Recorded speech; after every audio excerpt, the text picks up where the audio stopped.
Hey folks, my name is Jürgen, aka Nerd, I'm proud of it, and Destiny has brought you to my channel today to look at a couple of possibilities to identify the authenticity of sorcery cards. This is going to be a longer video. I already am preparing you for what's to come. I think it's a very interesting video, and if you are interested in how to possibly identify the authenticity of your sorcery cards, then I would say maybe you should have a look. I'm no expert, I'm just trying things just to get things clear. I got a couple of cards here. I used duplicates and I thoroughly double checked if they are all identical, so I'm not destroying any curio cards. That would be worst case scenario. But yeah, I will tear apart one of these ordinary cards just to have a look if there's like a core to the cardstock that can be helpful to identify anything. But of course, if you want to identify your cards, you're not actually tearing them apart to see if they're real. Still, I think it is interesting information. So I got a couple of duplicates, a couple of ordinaries here, and yeah, we're gonna have a look at some of those. First thing we're gonna do, folks, very simple thing, and I always do that with my old Magic the Gathering cards as well. We're gonna weigh the cards, and we're gonna see if there's some kind of consistency in the weight. And I already tried that, and I can tell you there is. Spoilers. I have this little scale here. It's accurate up to 0.01 grams, and I think that's definitely enough for us. Let's switch it on. We're gonna weigh a foil as well. I got a foil here just as a reference, and I'm already taking it out of the sleeve and the outer sleeve and the inner sleeve because I want to see how heavy it is compared to the normal cards. In general, I am a bit worried about sorcery when it comes to counterfeiting. Let's see what we got here. 1.72, which is, I can tell you, pretty much the average. So that's 1.72 grams per card. And as you see as we go along and I weigh the different cards, that is more or less what you can expect from a normal sorcery card. I have seen them up to 1.74 grams, and I've seen them as low, at least in my collection, as low as 1.68, I think, 1.69, but around 1.70, 1.702, 1.72 is pretty much the average. So what I'm a bit worried about when it comes to, yeah, Wall of Air is a little lighter, which is pretty funny. What is concerning me a bit when it comes to sorcery is that it's printed in China, and what keeps the Chinese from just using the print files and ordering the same stock, card stock, to produce more and sell it. If they see like the alpha boxes are going for $1,000 a box, why shouldn't they print like 1,000 more? Who would notice and just spread them through anonymous sellers? And I think that, of course, is always an issue, because it would happen in the printing facility that you already printed the cards in. And I don't know how trustworthy the Chinese are with this. At least the companies Eric's Curiosa is working with. I assume they have done their research and they have chosen a company that is very trustworthy. So let's assume that. But then other Chinese companies could try to copy the cards with the same printing mechanisms, which might be familiar to them, as these are printed by Chinese companies as well.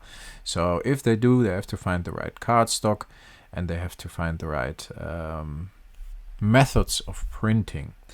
So yeah, let's switch off the scale again. As you saw during my little ramble here, the weight is more or less the same, and the weight of the foil actually is about 1.84. Let's not forget that. I wanted to make that very clear as well.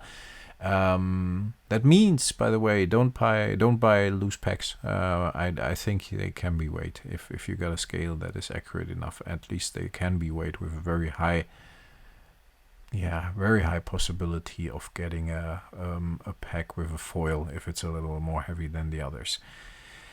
Another method, and I will continue that thought about printing in a minute, but let me explain what I'm doing here, and it's going to be difficult to see on camera.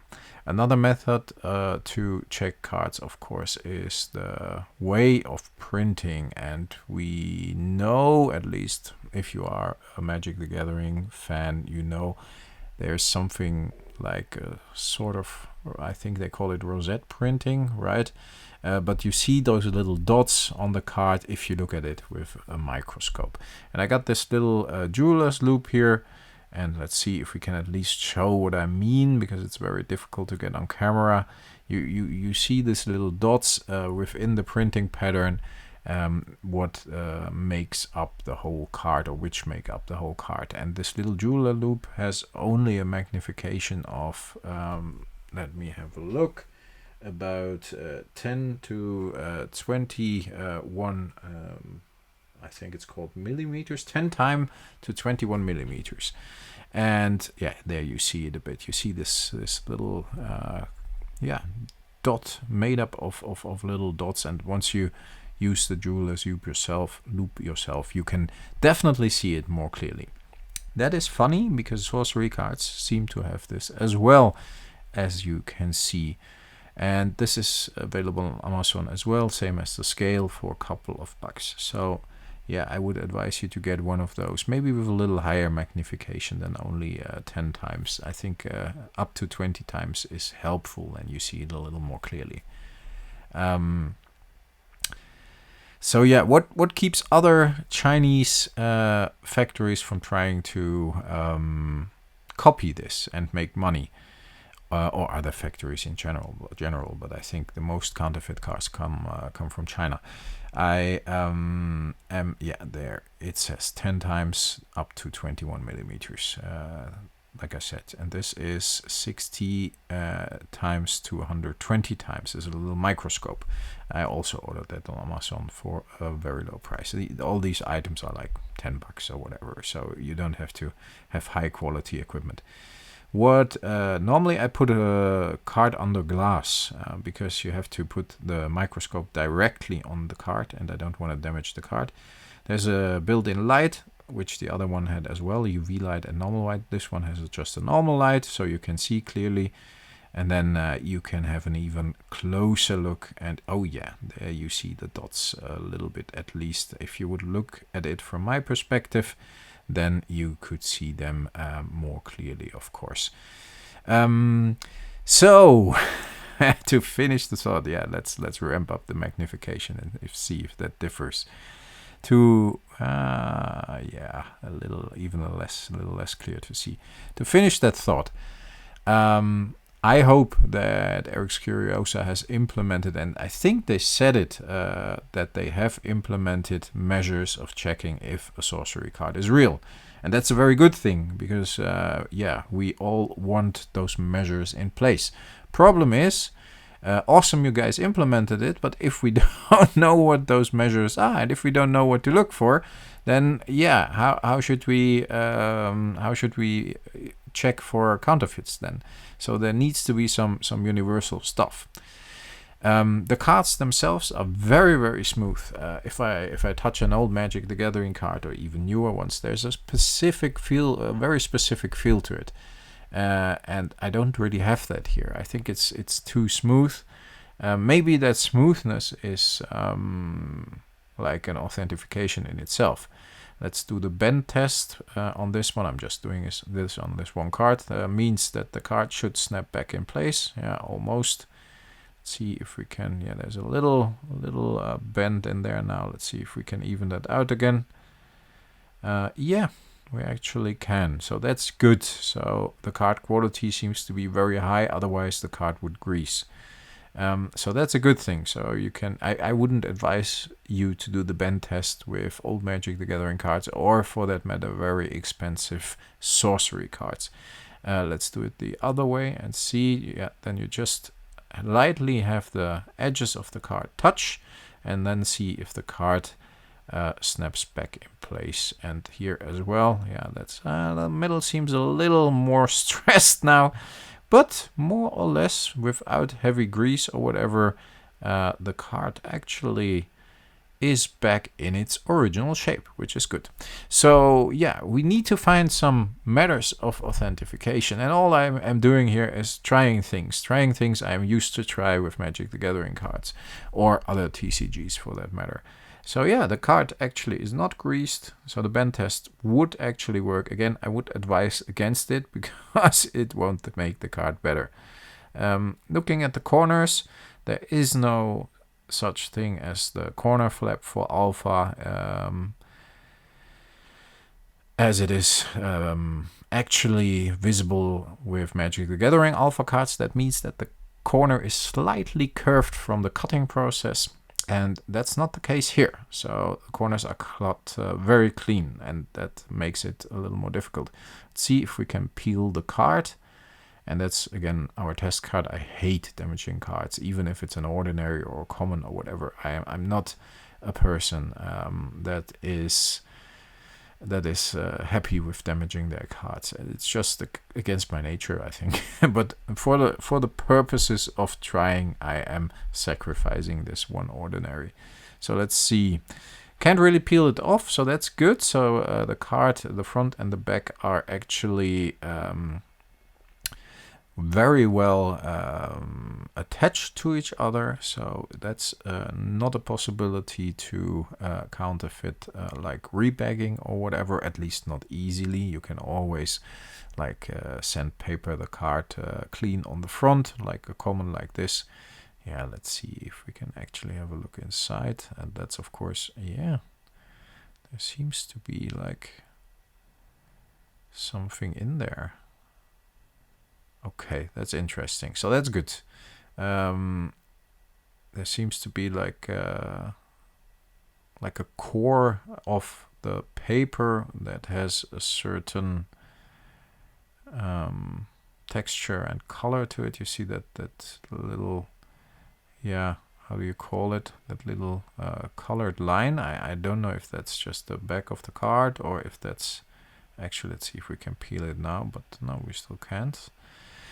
Interesting. So I think that's very good. Could be the, yeah. I think that's inside the card. Let's tear up another piece and see if we can actually see. Yeah, it seems to be inside the card. Interesting stuff. So that's there's like a core to the card, which is good. Which means that the cardstock is unique, at least in my opinion. Again, not an expert. I've been handling MTGs for quite a while. MTGs, TCGs, especially MTG, for quite a while. Played a lot of different trading card games, and I actually have been to printing facilities. So because of my work, worked for a Dutch distributor of card and board games. So I have some experience at least, and I think, yeah, we're exploring this together, and that's the whole purpose. So what we're going to do now, folks, what I normally always do, let's see if it's dark enough. I use a blacklight on my cards, and there's very nice to see. So that's good. There's normally, for a Magic the Gathering card, there's a very distinctive look to it once you see it under a blacklight. And if I look at the sorcery card, and if I look at the back of the sorcery card, and even the front of the sorcery card, it reflects very well. Even the damaged card, nice. Of course, the undamaged sections should reflect well, but even if you look at the open parts of the card, they reflect. Wow.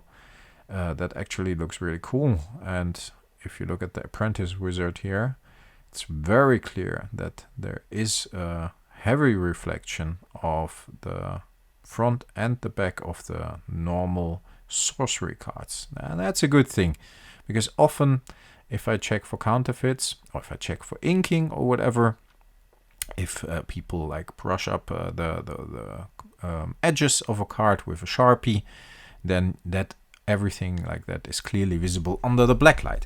see if that is valid for a foil as well. So I have to get it out of the sleeve again.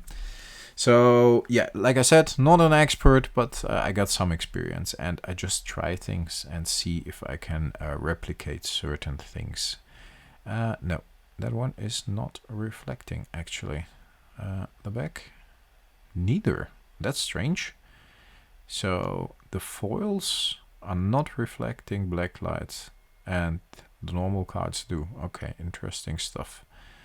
Let's put them next to each other so you can see the difference. You see the white around the spellbook, and even the spellcaster, the hooded spellcaster in the back light up, and the foil does not at all. So that's interesting. Another thing I do with Magic the Gathering cards is see if they if light passes through the card. If you can see if there's any light, and I don't know if it's dark enough, but I doubt. Yeah, the cards are too thick. I doubt these cards will let through light, and they don't. As you can see, the light on the phone is very, very bright, and they don't really pass. The light doesn't really pass through. If I ramble for a very long time, at what time? Oh, we're already 16 minutes in. Okay, let me get a Magic the Gathering card so you see what I mean. And again, no Magic the Gathering video, but you see Magic the Gathering cards will reflect as well. Roughly the same actually, which is interesting. And the Magic the Gathering logo and the blue circle will reflect, but the card in general on the back as well.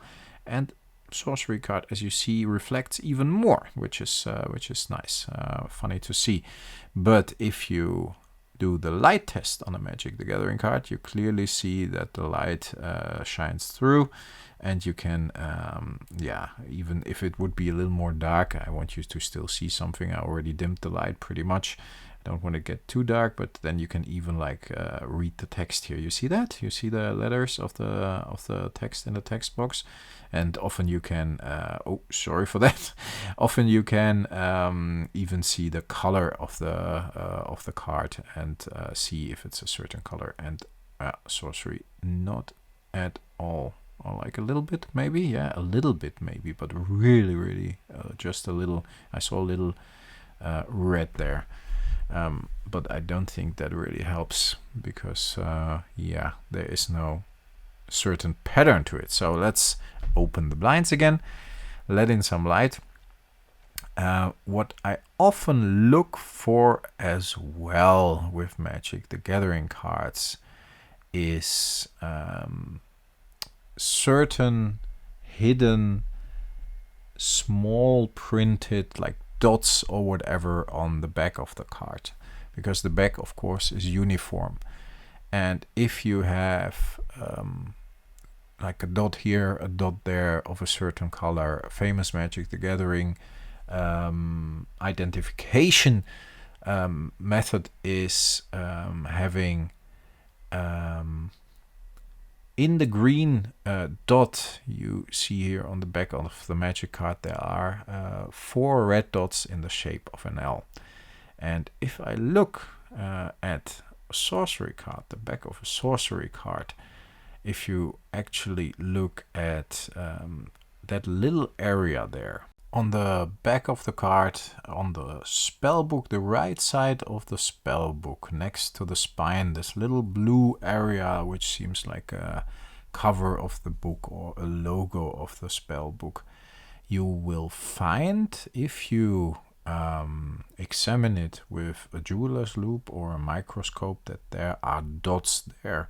And I had a look at the back of the card in general with the jeweler's loupe, and to me these dots were standing out, and I tried to get them on camera, and I will show you in a second, but I found like 5 red dots in a, yeah, almost pentagram, situated like or placed like the corners of a pentagram. Here you see a magnification of the jeweler's loupe. That was the best I could get, even better than the microscope. And there you see in the middle, on the top right here with the arrow indicated, a small red dot.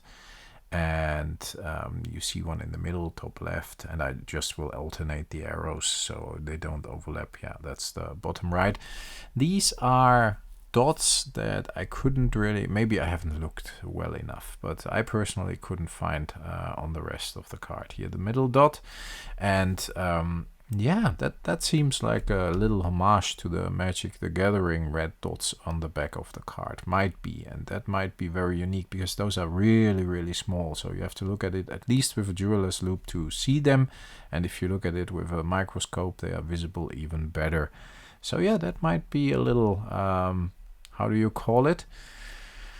Hint that there is some hidden stuff in there. I hope I got the right one, but I saw 5. I hope it's that one and it's not the one on... No, it should be that one. Bit difficult to see on screen here, but I hope once you watch it on a big screen it gets a little more clear. Look at it yourself with a jeweler's loupe. Maybe you can see it well. I at least can. Folks, very long video, like I said, but I thought it was worth investigating and worth looking at possibilities of authentication, very difficult word for me, of sorcery cards. I hope you enjoyed the video. If you have found something that helps you identify the authenticity of sorcery cards, then let me know in the comments, please. Oh Jesus, yeah, after 20 minutes of rambling my English is going to hell. Stay healthy folks, stay frosty. I talk to you next time. Thanks a lot for listening. Bye bye.